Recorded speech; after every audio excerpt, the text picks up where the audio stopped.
Salve, salve, pessoal. Nós estamos estudando aquelas outras medidas, aquelas outras vias de pressão, de cobrança, né, que acabam restringindo a vida patrimonial do devedor, e isto serve como um mecanismo de obtenção do pagamento dos débitos tributários.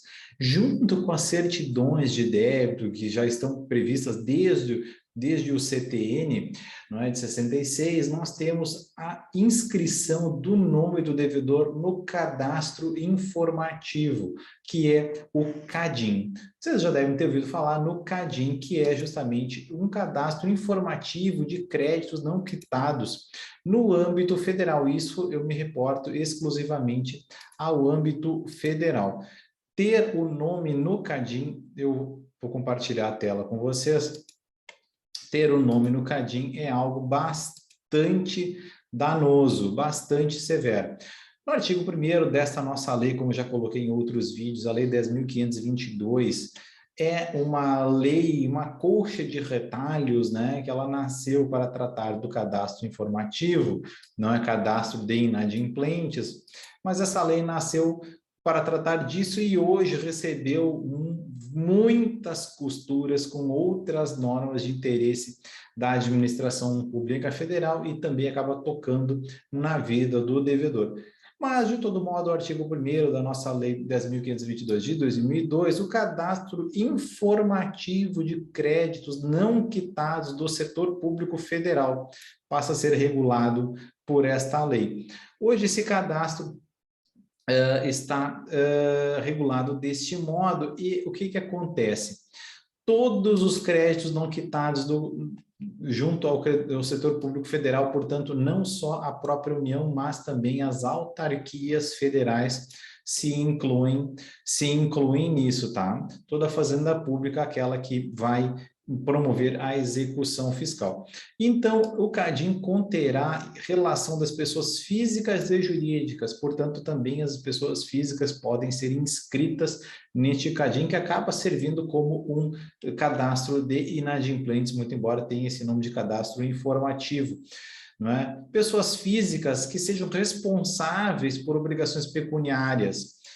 Então, isso acontece, por exemplo, a pessoa física que é apontada como corresponsável por um determinado débito tributário que é originário de uma outra pessoa, uma pessoa jurídica, por exemplo. É os casos do sócio administrador que foi reputado corresponsável, seja na execução fiscal ao qual foi redirecionada a execução, seja por uma atividade administrativa que apurou esta corresponsabilidade, um procedimento de apuração de corresponsabilidade, ou mesmo quando ele foi, logo no momento da autuação fiscal, já apontado como codevedor, como corresponsável pelos débitos. Ele vai também ser inscrito em dívida ativa e vai ser inscrito no CADIM, cadastrado lá no CADIM como um dos codevedores.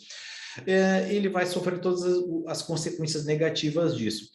Bom, ele vai responder por isso, por conta de que o débito é para contra a administração pública federal, direta e indireta, como eu coloquei, toda a fazenda pública que se vale da execução fiscal, todos os créditos dela legitimam esta negativação, esta inclusão no CADIM. É uma coisa bastante ruim, porque todas essas informações elas devem ser consultadas para fins de contratação com o poder público, né? Quaisquer contratações, obtenção de algum tipo de financiamento, algum tipo de contrato, algum tipo de benefício, enfim, qualquer relação com o poder público que envolva numerário vai passar por essa consulta, e isso acaba restringindo a vida negocial. O artigo 3º, este CADIM, ele era gestionado pelo Banco Central do Brasil, e a partir de 2021, a Lei do Ambiente de Negócios transferiu isso para a Procuradoria da Fazenda Nacional, onde está sendo gestado um grande Big Brother para fins da instrumentalização das execuções fiscais. Certo? Mas, Thiago, eu já sei, então, que a operação de crédito por instituições financeiras, programa de apoio aqui à micro e pequena empresa, quaisquer outras finalidades aqui de financiamentos, contratos, benefícios, isso tudo passa pela consulta, mas eu quero sair do Cadin.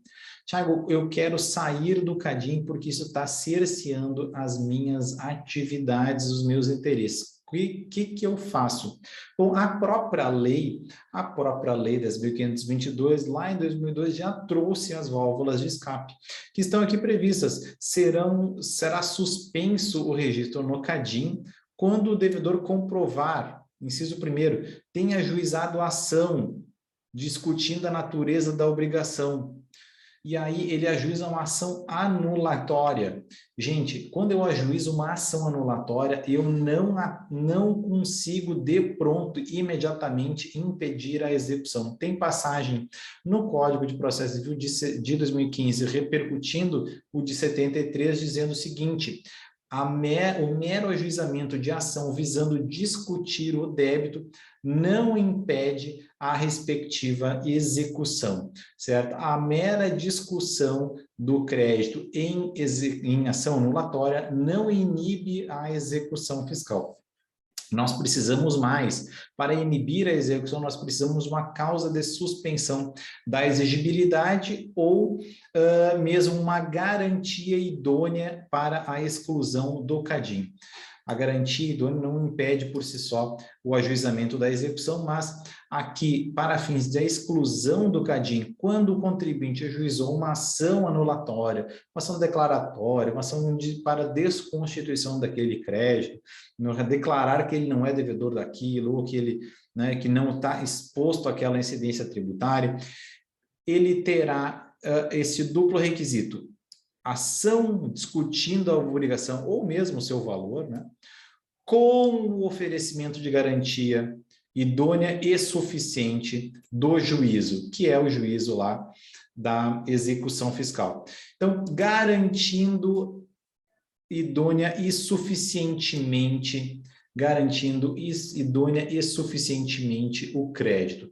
Então, um crédito de 100 mil reais, eu vou ofertar um imóvel de 100 mil reais e quando eu discutir aquele valor ou aquela própria o valor ou a própria obrigação no seu mérito, mediante essa garantia suficiente, correspondente, vinculada a esta ação anulatória, eu conseguirei a exclusão do Cadin. Então, é extremamente comum nós termos uma oferta de garantia juntamente com uma ação anulatória para que se obtenha a exclusão do Cadin, certo? Então, é um efeito bastante interessante da ação anulatória mediante garantia idônea, fundamentalmente pela oferta de bens móveis ou imóveis. Porque quando houver o depósito integral em dinheiro,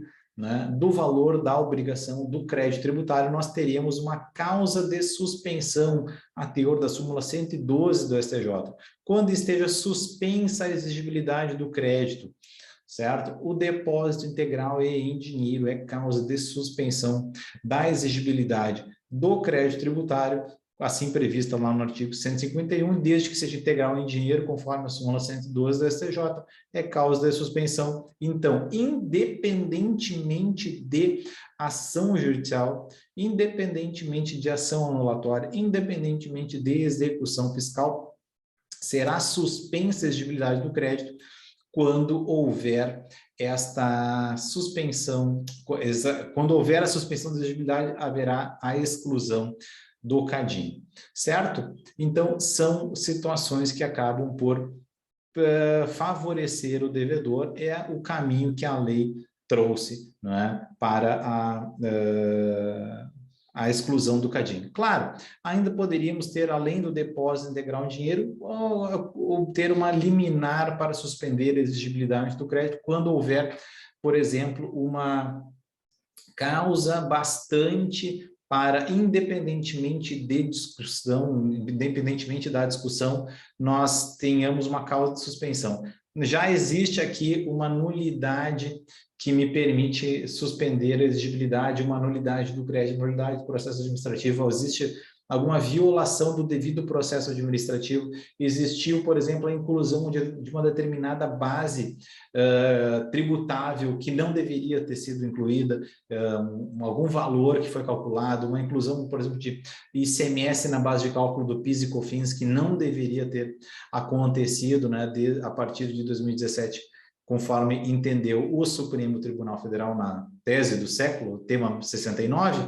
Então, quando houver uma causa suficiente para que o juiz determine a suspensão da exigibilidade, ele vai poder obter a suspensão independentemente de depósito, certo? Mas, então, uma ação anulatória desconstitutiva, uma ação declaratória com garantia através de bens penhoráveis, bens móveis ou imóveis, ou quando houver depósito integral em dinheiro, ou houver uma liminar determinando a suspensão da exigibilidade do crédito, é causa, portanto, para a exclusão do CADIM, e essas últimas previstas lá no 151 do CTN. Estes são os caminhos para a exclusão do devedor do CADIM previstas pela nossa lei 10.522, tá bem? Obrigado.